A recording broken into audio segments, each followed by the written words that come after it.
Alex Pereira in the corner of Sean Strickland. You know, we've never talked about that, guys. Ever. Sean Strickland just gets a pass over here at Bad Guy Inc. That's true. But nobody's really ever talked about that, and I am curious as to why. I mean, you have Sean Strickland, who is an alpha male. He's an alpha male amongst alphas as long as Uncle Chael's not in the room, and that's the truth. And even he took a step back, looked at a former opponent that he would generally want a rematch or hit in the head with a pipe. Said, no, I'm going to go learn from this guy. Never recalled him out once. And Pierre appears to have been a very good friend and a very good teammate as well. And Pierre now has to go to Australia. So there is a few moving parts on this. Like,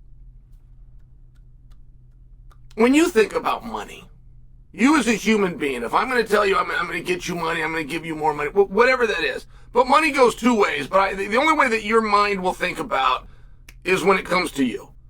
If I tell you I'm going to get you money and I don't put money in your hand, you're going to look like a liar. Now, business doesn't look at it like that. When business is going to make money, they will also look at not having to put out as much. That a dollar saved is a dollar earned. So there's a couple of different perspectives, and it kind of depends whose seat that you're in. But a great way to beat champions is to get better. A great way to beat a guy that's the champ, that's the best in the world, is for you to get better. But an equally helpful tool, but you just don't see it, is for you to stay the same and let him get worse. Let him fall. Now, Pereira is likely the most impressive champion we have. And a win over Ankalaev. I mean, this Ankalaev fight is so big in so many ways that are being missed. Okay? But before we get to that, why don't we ever have champions for more than a couple of fights? Like, if you want to be a champion and you want to be a champion for a year, if you go back historically, this is a literal fact, if you go back historically and look at the guys that grabbed a belt and held it for 1 year, and it's not 100%, but 85% of them have one thing in common, which is at some point during that reign, they called in sick. It is that rare to hold a world championship for 12 months. It is so rare that 85% of the guys who have done it refused to put it on the line, claiming illness or injury. That's a great way to hold the belt. Now, not all of the guys did that. There are a couple of badasses along the way. Pereira falls into that category, but so many others do not. I can remember when it was Stipe Miocic, and Stipe had set a record. He'd set an all-time record, and I believe it was he won the world title and then successfully defended it twice. But I remember when I saw that too, and go, wait, that's a record? There is nothing anywhere in life where two matters. There is nothing in life where two is an impressive number, where two is a lot. In fact, I remember when the Ultimate Fighting Championship began advertising and marketing the fact that Stipe was the most successful ever, and then whatever that stat was, followed up by two. And I remember thinking, you know what? Just delete it. Two is just not a lot.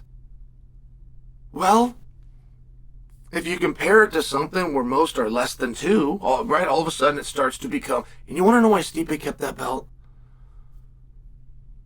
It wasn't a matter that guys got better. It's so often a guy where the guy that's the best, in this case Stipe, falls. And that's very easy to do. Because training and preparation is so sharp. I mean, there is so much work that goes into it. And we are splitting hairs. According to Terry Brands, it can come down to your choice of having a candy bar on a certain day or not. Truly. Terry Brands will look at it like that. Have you done everything you could do to prepare yourself? How disciplined are you? And then we're going to compare that against your opponents. And when you look at a game like this, which is so incredibly based on conditioning, right? If you could have good lungs or you could have a big punch, you'd probably choose punch. You would choose wrong. If you could have great grappling or great endurance, you'd probably choose the grappling. You would choose wrong. It's the endurance. And when you have a game like that, there is DNA that's involved. There's even science and a VO2 max. But after that, it all comes to hard work. If you miss 3 or 4 runs, you miss 1 run a week for a month, but it'll affect you. Now, there's a lot of times where you're going to miss a run, you're going to miss a workout, you're going to miss that mid-session. You're going to miss that hour of jumping rope. Because you don't have a choice.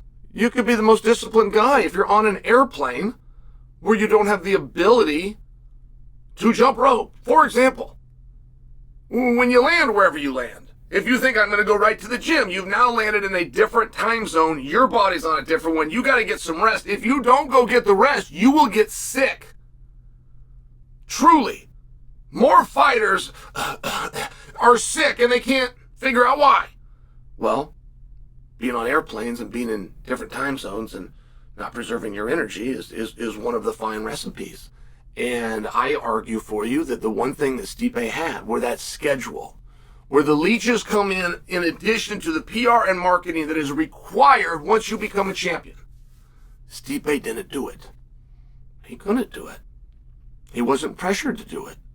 He was a fireman. He was a first responder. So Stipe's not going to leave. He's not going to leave his family. Stipe's not going to go all over and do these media tours and try to get back to the gym when he can. Stipe's going to be at the same gym with the same guys, with the same coach, preparing. And Stipe got the same result, which is to be the best. And I suggest that for you because there isn't a lot of ways to beat Pereira. There's not a big blueprint on beating Alex Pereira. But that's if we're considering you increasing your skills to try to catch him. That's not considering if he comes down. Now, I don't want to tie this all into Sean Strickland. There's an over-relevance there. The relevance and why this stands out for me is it's not his first time cornering Sean. It's not his first time cornering anybody else. It's not his first time being at a UFC as a guest, but this is a long travel. To get to Australia from the East Coast, just so you understand, it's a very difficult thing to do. It takes a day. If you're used to getting in 2 workouts a day, for that day right there, I can mark it out on a calendar, bold as can be, you're not going to do any workouts. Now, does that matter? Can't I land? Can't I put my running shoes on? Can't I go and run? I hear all of those questions and I hear all their suggestions. I can just tell you historically, unless your name is Stipe Miocic, can I land? Can I work out right away? Can I get there and run? Can I find a gym?